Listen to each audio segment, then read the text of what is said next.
at a wedding. It was theatre, really. Elaborate, expensive theatre where everyone knew their lines and played their parts with practiced precision. Security was tighter than a bank vault. Metal detectors, X-ray machines, and enough armed guards to occupy a small country. Every entrance was monitored, every guest was screened, and every conversation was probably recorded. The Swiss authorities weren't taking any chances with this gathering of global power. Inside the main auditorium, crystal chandeliers cast prismatic light across rows of perfectly arranged seats. The stage was set with a U-shaped table draped in pristine white cloth, crystal water glasses positioned with military precision, and microphones tested to audio perfection. This was where the world's most influential voices would discuss the future of international aid, global development, and what they like to call shared prosperity.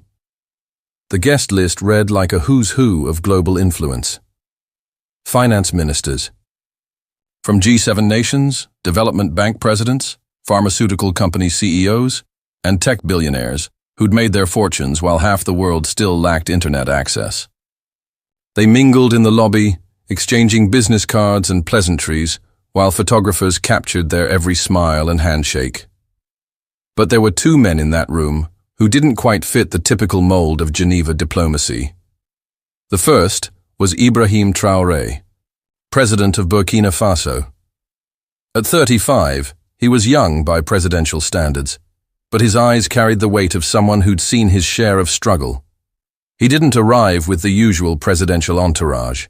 No fleet of black SUVs, no army of advisors whispering in his ear, no press secretary managing his image.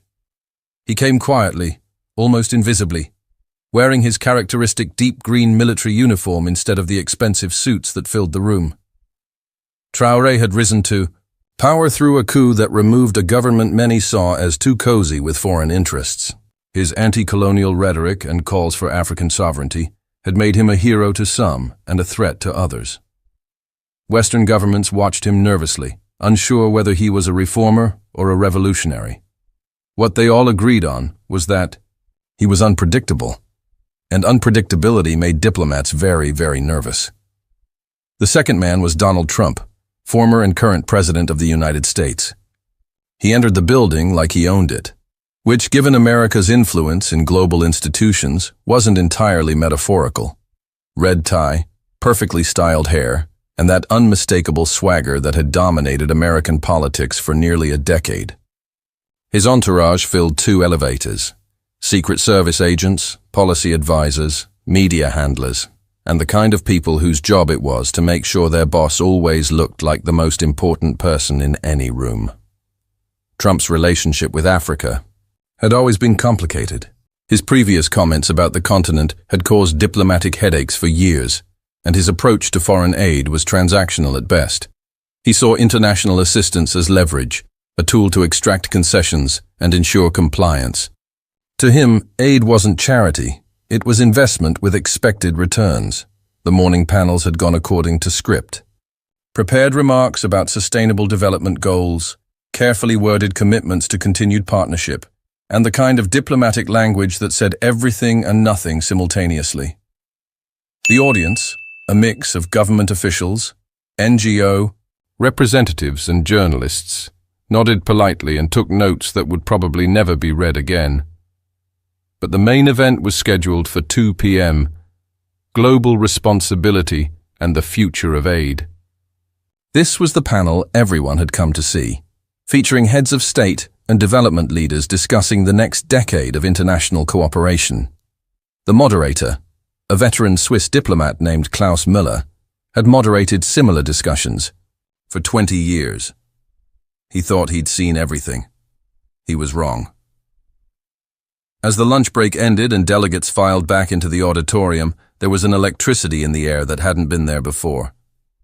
Maybe it was the confluence of personalities. Maybe it was the weight of global challenges demanding real solutions. Or maybe it was simply time for someone to say what needed to be said. Trump took his seat at the center of the U-shaped table, flanked by European leaders who maintained diplomatic distance while projecting collaborative warmth for the cameras. To his left sat Emmanuel Macron of France, Olaf Scholz of Germany, and Giorgia Meloni of Italy.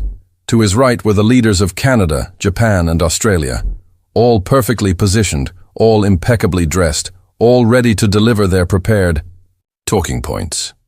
Ibrahim Traoré sat at the far end of the table, almost isolated from the main cluster of Western leaders.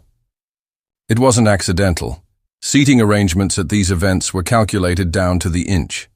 His position was symbolic, present but peripheral, included but not central. It was a subtle reminder of the power dynamics that governed international relations. The moderator cleared his throat and began with the usual pleasantries. Distinguished leaders, honored guests, we gather today to discuss one of the most critical challenges facing our global community. How do we ensure that international development assistance creates lasting, sustainable change while respecting the sovereignty and dignity of recipient nations? It was the kind of question that could generate hours of discussion without producing a single concrete answer. Perfect for diplomatic settings where the goal was often to appear productive while avoiding actual commitment. The first responses were predictably safe. The Canadian Prime Minister spoke about partnership and mutual respect. The German Chancellor emphasized evidence-based development strategies. The Japanese Prime Minister discussed technological innovation for global good. Each statement was polished, measured, and completely forgettable. Then Klaus Müller turned to Donald Trump. Mr. President, the United States remains the world's largest provider of foreign aid. How do you see America's role in global development moving forward? Trump leaned into his microphone, and something shifted in the room. The practiced diplomacy, the careful language, the measured responses, all of it was about to get blown apart. You know what, Klaus? Let's just cut through all this diplomatic nonsense for a minute, Trump began, his voice carrying that familiar edge that had defined his political career. Everyone in this room knows the truth, but nobody wants to say it. He stood up, pushing back his chair with more force than necessary. The scraping sound echoed through the suddenly silent auditorium. We've given Africa more money than any continent in history. Schools, hospitals, roads, clean water, food aid, you name it, we've paid for it. And not just us Americans, but everyone sitting at this table.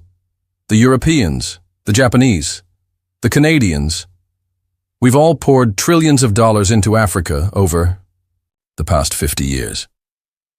The moderator shifted uncomfortably in his seat, sensing that this wasn't going according to the scheduled format. Mr. President, perhaps we could discuss specific programs and their measurable impacts. Trump held up a hand, cutting him off. I'm not finished, because here's what nobody wants to admit. After all that money, after all that help, what do we get in return? Complaints, criticism, and frankly, disrespect. A murmur rippled through the audience. Cameras zoomed in on faces around the table. Some looked uncomfortable, others fascinated by the break from diplomatic protocol. I mean, look at this room, Trump continued, gesturing broadly. Half the infrastructure that got these leaders here today was built with Western aid money.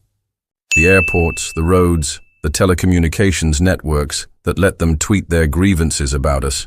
We paid for that. He started pacing now, building momentum like he was at a campaign rally rather than a diplomatic summit. And instead of gratitude, instead of partnership, what do we hear? Neo-colonialism, Western imperialism, structural exploitation. Give me a break. The French President Macron looked like he'd swallowed something bitter. The German Chancellor was staring intently at his notes. But Ibrahim Traoré sat perfectly still, his dark eyes fixed on Trump with an intensity that was almost physical. Some of these leaders act like they built their countries from scratch, Trump continued, his voice rising, like they pulled themselves up by their bootstraps without any help from anyone. But we all know that's not true. We handed them progress on a silver platter, and the least they could do is say thank you. He turned and looked directly at Traoré for the first time. Some of you young revolutionaries think you can just ignore the help you've received and pretend you did it all yourselves. But that's not how the world works. Success requires acknowledging the people who made it possible. The silence that followed was deafening. Not the polite quiet of diplomatic consideration, but the stunned silence of a room full of people who couldn't quite believe what they'd just heard.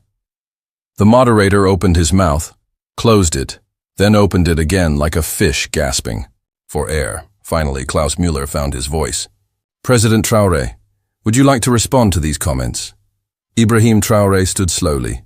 No dramatic gestures, no theatrical movements. He simply rose from his chair with the fluid grace of someone completely comfortable in his own skin. Unlike Trump's pacing performance, Traoré's stillness commanded attention through pure presence. He didn't walk to the center podium. He didn't need props or staging. He stood exactly where he was, hands at his sides, and spoke in a voice that was quiet, but somehow filled every corner of the massive auditorium.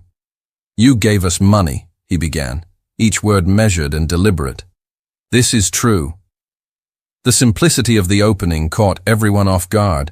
No diplomatic preamble, no flowery language, just a direct acknowledgement of fact. But with every dollar, he continued, his voice growing slightly stronger, you took our dignity. The words hit the room like a physical force. Delegates who had been checking their phones suddenly looked up. Journalists stopped typing. Even the security guards seemed to lean in closer.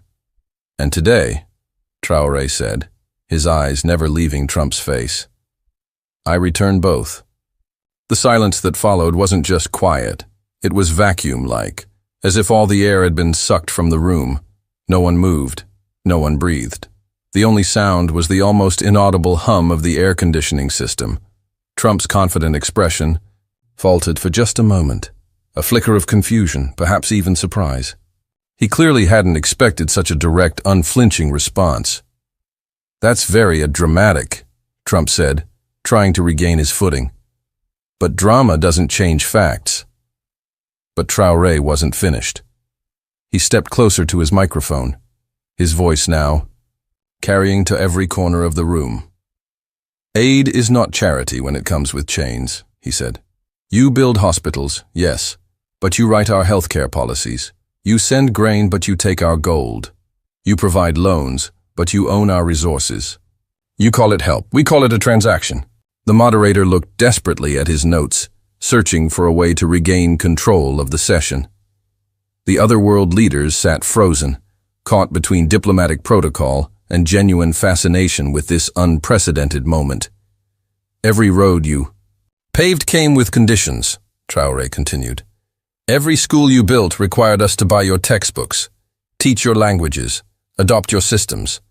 Every hospital you funded had to purchase your medicines, train with your methods, follow your protocols. This is not generosity. This is business. Now he did move, taking 3 deliberate steps toward the center of the U-shaped table. His military bearing was evident in every movement, controlled, purposeful, commanding. You speak of gratitude as if we should thank the hand that feeds us while it pickpockets our children. You demand appreciation for help that always costs more than it gives. You want applause for assistance that makes us more dependent, not more free. Trump leaned toward his microphone, his face reddening slightly.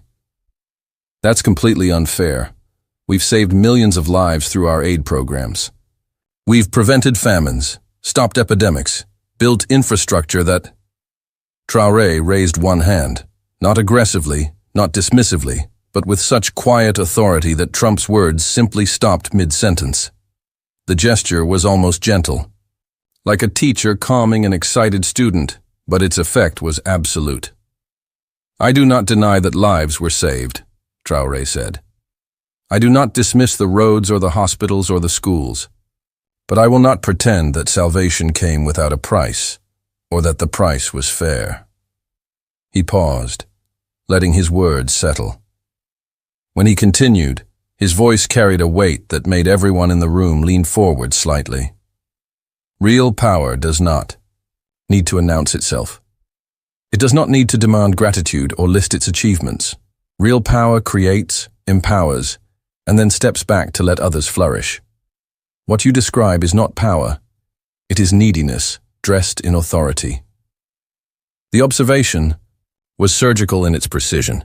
Around the table, other world leaders found themselves examining their own consciences, wondering if they too had confused control with leadership, management with empowerment. You mock us for needing help, then design systems that ensure we always need more help. You criticize our dependence, then structure aid in ways that deepen that dependence. You complain about ingratitude while building relationships that make genuine gratitude impossible. Trump was visibly struggling now, his usual confidence replaced by the discomfort of someone unused to being intellectually outmaneuvered in public. Look, I never said... But Traoré continued, his rhythm now hypnotic, each phrase building on the last like waves approaching shore. The hand that gives can be generous, or it can be possessive. It can open doors, or it can create locks. It can plant seeds, or it can pull roots. You have chosen possession over generosity, locks over doors, root pulling over seed planting. The metaphors were simple enough for everyone to understand, but sophisticated enough to carry layers of meaning. This wasn't just political rhetoric. It was poetry with purpose. And now you stand before the world, frustrated that your possessiveness hasn't generated love, that your locks haven't created security, that your root pulling hasn't produced gratitude. You blame us for not appreciating a gift that was never freely given. The attack was devastating precisely because it wasn't angry. Traoré's tone remained measured, almost gentle. He wasn't shouting or gesturing wildly. He was simply stating facts with the clarity of someone who had thought deeply about these issues long before this moment. For 60 years, you have told us we are children who need guidance. You have structured every interaction to confirm our dependency and your wisdom. You have built institutions designed to help us, but only in ways that keep you essential to our progress. Now the other world leaders were looking genuinely uncomfortable. Because while Traoré was speaking directly to Trump, his words applied to virtually every developed nation's approach to international aid. Then you wonder why we don't trust you. You wonder why younger leaders question your motives. You wonder why the gratitude you expected never materialized. He paused again, and in that pause, something shifted in the room. The power dynamic that had seemed so clear when Trump was speaking had completely reversed. Now Trump looked like the one being lectured, the one on the defensive. But here is what you truly cannot understand, Traoré continued, his voice dropping to almost a whisper that somehow seemed louder than shouting. Dignity cannot be given. It can only be recognized or destroyed. You have spent decades destroying ours while demanding thanks for the privilege. The words hit like hammer blows, each one precisely placed for maximum impact. You gave us money, yes, but with every dollar you took dignity. You provided aid, but you extracted sovereignty. You offered help, but you demanded submission. And today, in this room, before these witnesses, I return both your money and your expectations. The final sentences came with the inevitability of sunrise, as if everything that had happened before was simply building toward this moment of absolute clarity. We no longer need your helping hand if it comes attached to a controlling arm. We no longer want your assistance if it requires our diminishment. We no longer accept your charity if the price is our dignity. And then came the 3 sentences that would break the internet, that would be quoted in history books, that would define this moment for generations to come. You gave us money, but with every dollar, you took dignity. And today, I return both. The silence that followed was beyond description. It wasn't just that people had stopped talking. It was as if the entire concept of sound had been suspended. Time seemed frozen, breath held, hearts paused between beats. Trump stood there, mouth slightly open, for perhaps the first time in his political career, completely without words. The man who had built his brand on never backing down, never admitting weakness, never conceding a point, stood silent and somehow smaller than he had been just moments before. Around the table, world leaders sat transfixed. Some looked awed, others uncomfortable. But all of them recognized they had just witnessed something unprecedented. This wasn't just a diplomatic exchange gone off script. This was a fundamental power dynamic being rewritten in real time. Audience of delegates, journalists, and observers sat in absolute stillness. Phone screens that had been flickering with social media updates now lay dark and forgotten. This was the kind of moment that demanded complete attention, the kind of confrontation that would be remembered long after the policy details were forgotten. Klaus. Muller, the moderator, looked like a man watching his carefully planned dinner party spontaneously combust. He had notes prepared for every possible direction the conversation might take, but nothing had prepared him for this level of raw, unfiltered truth-telling.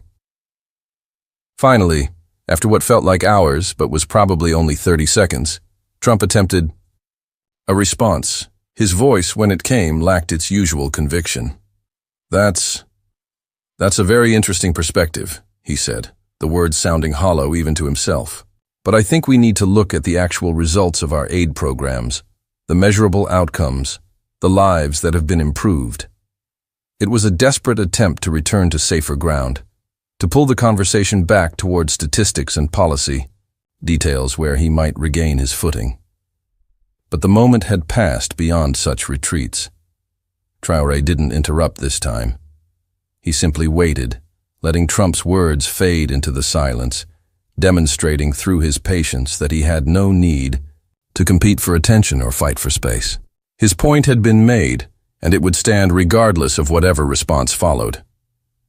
When Trump finished his attempted rebuttal, Traoré spoke once more, his final words of the exchange. Numbers tell us what happened. Truth tells us why it happened. Today, I have offered truth. Tomorrow, we will create new numbers. And with that, he sat down. The moderator, recognizing that any attempt to continue the panel would be anticlimactic at best, called for a recess. But nobody moved. The delegates sat transfixed, still processing what they had witnessed. Journalists frantically tried to capture quotes and reactions, while camera operators zoomed in on faces around the room, documenting expressions of shock, admiration, discomfort, and awe. Within minutes, phone screens began lighting up across the auditorium. Social media notifications pinged incessantly as videos of the exchange began circulating. The hashtag, #InReturn, both started trending before the moderator had even officially ended the session. Trump's staff huddled anxiously, whispering urgent conversations about damage control and response strategies. But what could they say? How do you spin a moment of such crystalline clarity, such perfect articulation of uncomfortable truths? Meanwhile, Traoré sat calmly at his seat, neither gloating over his triumph nor appearing anxious about the consequences. He looked like a man who had simply done what needed to be done, said what needed to be said, and was now ready to move on to whatever came next. As delegates began filing out of the auditorium, many stopped to shake Traoré's hand or offer quiet words of support. Others approached more tentatively, as if unsure whether association with him might carry political risks back home. A young journalist from the BBC managed to catch Traoré as he exited the building. "Mr. President," she called out, jogging to keep up with his measured pace. That was an incredible confrontation in there. "Are you concerned about diplomatic repercussions? Do you worry that such direct criticism might harm Burkina Faso's relationships with Western donors?" Traoré paused, turning to face her with the same calm intensity he had displayed throughout the panel. "Fear of consequences is what kept us silent for 60 years, he said simply. But silence in the face of injustice is not diplomacy. It is complicity. The world is changing. Young people everywhere are tired of polite lies and comfortable compromises. They want truth, even when truth is uncomfortable. But what about aid programs that might be cut in response to your comments?" The journalist pressed. "Don't you worry about the impact on your people?" For the first time since the confrontation, Traoré smiled, not smugly, but with genuine warmth. "My people have survived colonialism, structural adjustment programs, debt, crises, and decades of condescending assistance. We will survive the transition to dignity as well. In fact, we will thrive. The journalist scribbled notes frantically, recognizing that every word from this man would be analyzed and quoted for months to come. "Do you have a message for other African leaders watching this?" she asked. "The same message I have for leaders. Everywhere," Traoré replied. "Speak truth, serve your people. Remember that respect cannot be demanded. It must be earned through actions, not words." And with that, he walked away, leaving the journalist and a growing crowd of onlookers standing on the steps of the Geneva International Conference Center, trying to process what they had just witnessed. Within hours, the confrontation had exploded across every social media platform. The video clip was shared millions of times, dubbed and subtitled in dozens of languages. News networks around the world led their evening broadcasts with the story.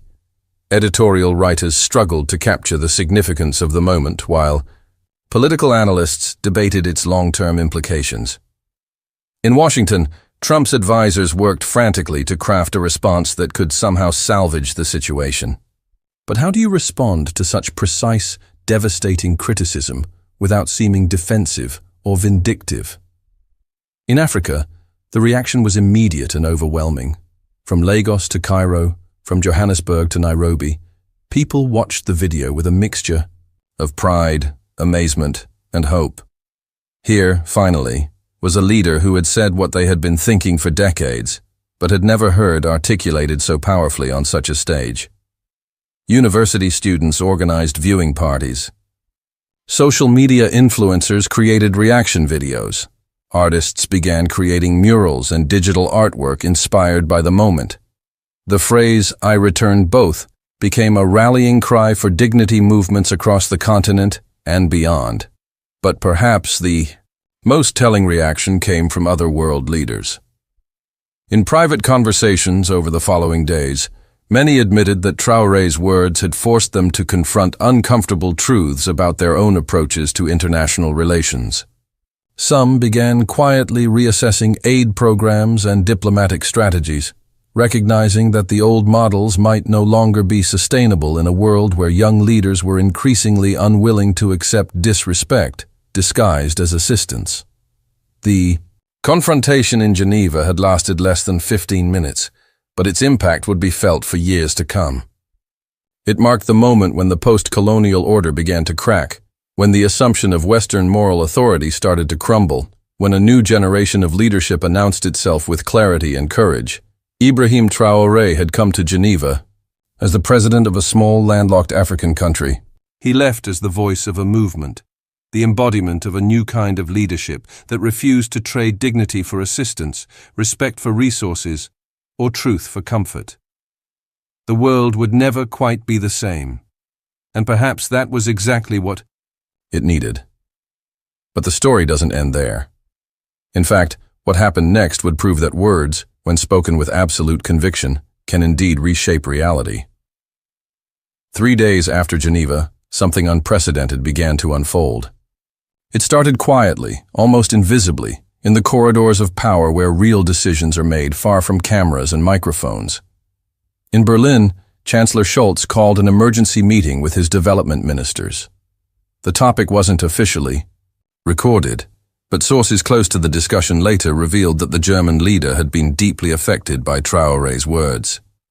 "We need to examine whether our aid programs actually empower recipients or just make them more dependent on us," he was quoted as saying.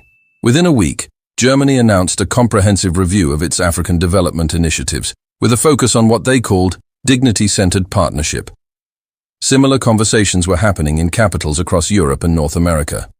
The French President Macron, who had sat frozen during the Geneva confrontation, privately admitted to his closest advisors that Traoré had articulated something we've all been trying to ignore.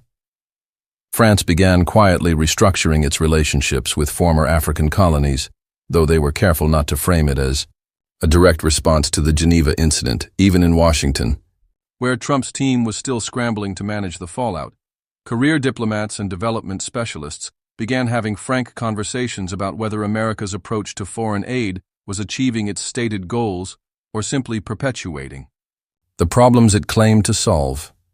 But the real revolution was happening in Africa itself. In Accra, Ghana's President Nana Akufo-Addo watched the Geneva video 3 times before calling his cabinet into emergency session. "This young man has said what we've all been thinking for decades," he told his ministers. "The question is, what are we going to do about it?"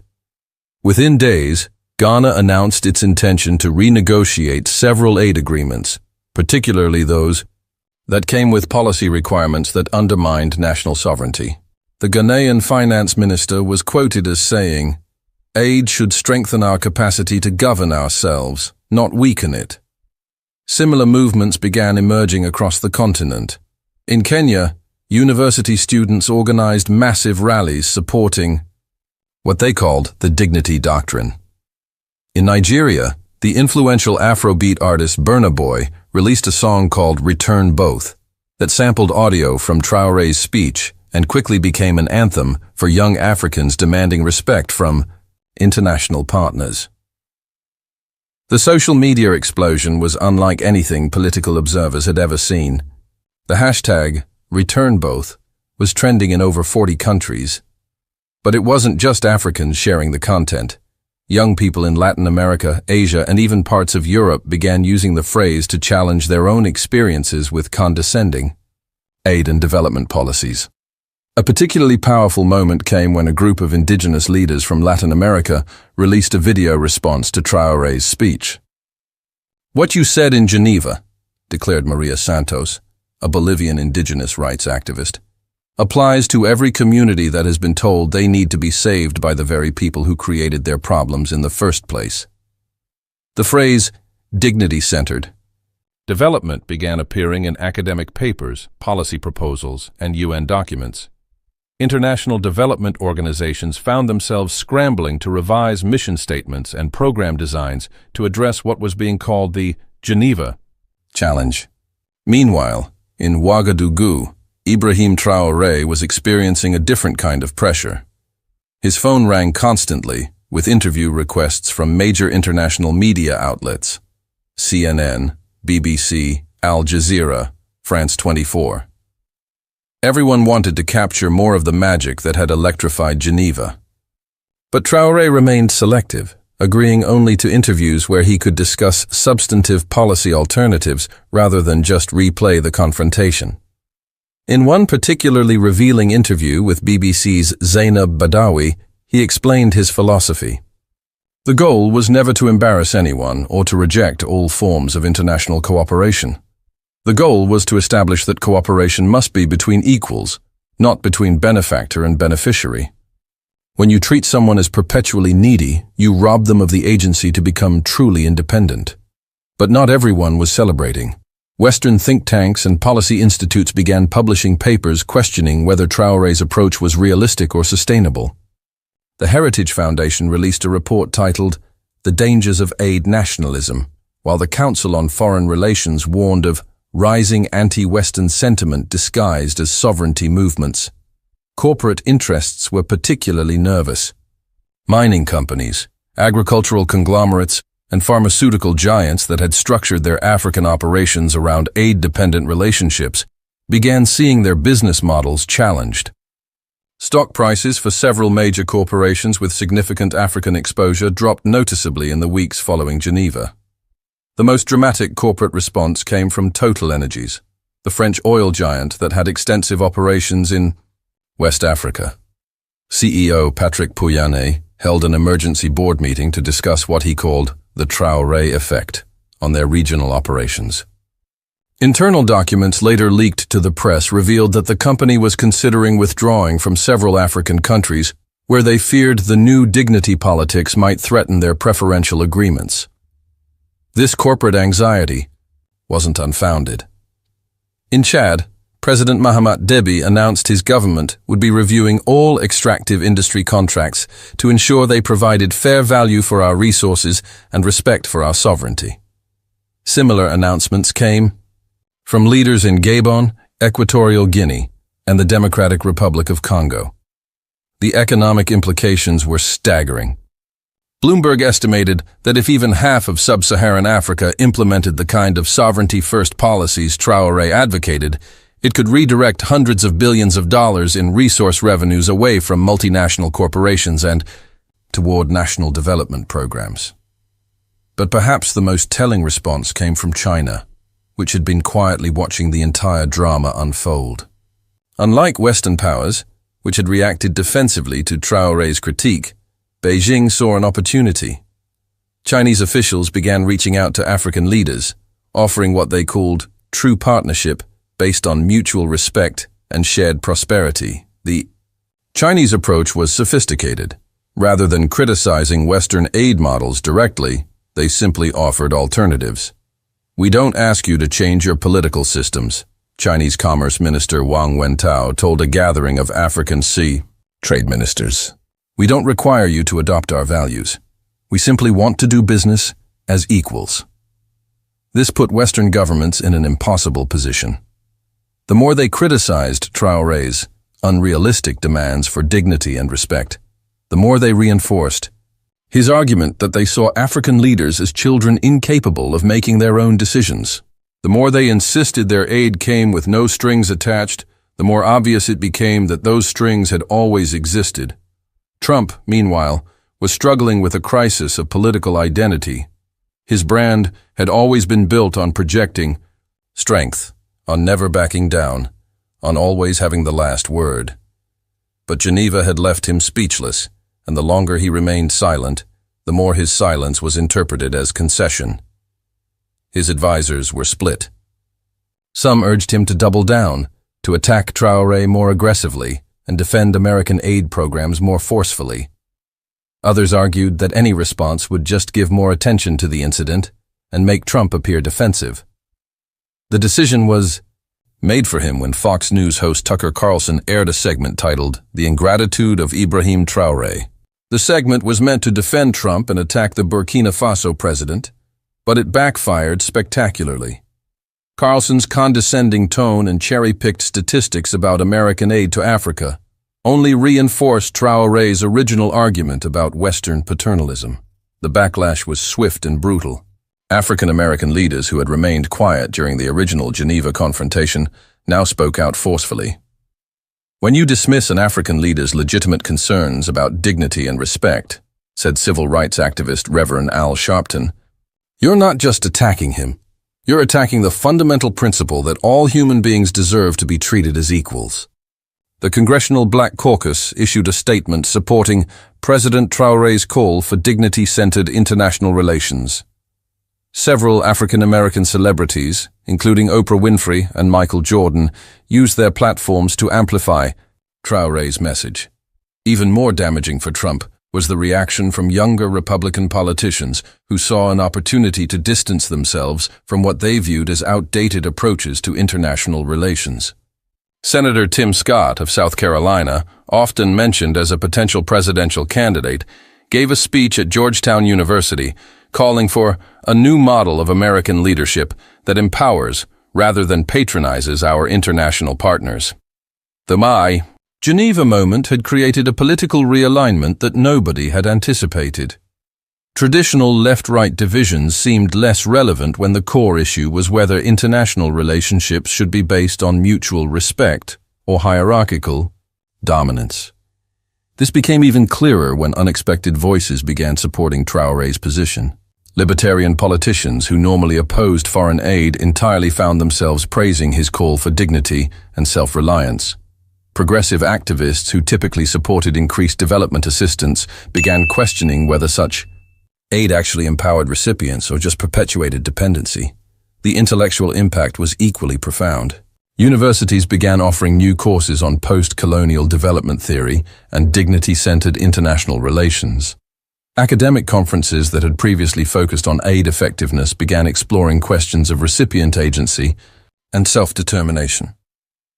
A particularly influential paper published in Foreign Affairs by Harvard's Kennedy School argued that Traoré had identified a fundamental flaw in post-World War II international development thinking.